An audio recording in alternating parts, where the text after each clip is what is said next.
Natagpuan ng ilang bata ang isang fetus na nakalibing sa bakuran ng residential building sa Quezon City. Inaalam ngayon kung sino ang mga magulang ng fetus at kung sino ang naglibing nito sa lugar. Makibalita tayo kay Mav Gonzalez. Maglilibing lang dapat ng alagang hayop na namatay ang mga batang ito sa bakuran ng isang residential building sa Quezon City kahapon. Pero laking gulat nila dahil may nauna na palang ilibing doon na isang fetus. Maglilibing po kami ng rabbit po. Tapos kapag angat po namin, to, ba't may karton? Tapos pag pagkakalkal namin, may baby. Tapos takbo po ako sa barangay. Anong itsura nung nakita niyo? May tenga po. Tapos yung ulo niya parang lubog. Tapos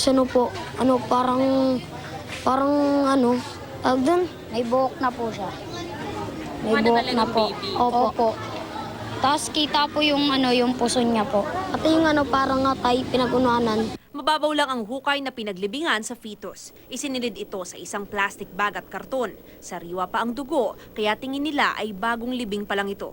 Ayon sa OIC ng Homeowners Association, may nakita siyang 3 lalaki sa may gusali bandang 2:00 ng madaling araw kahapon. Nakita ko yung mama, may hawak siyang mahabang ice pick or screwdriver something. Kinakalkal niya yung lupa sa likuran, sa harapan ng gate. So sabi ko, anong ginagawa mo dyan? Bawal dito mag-standby.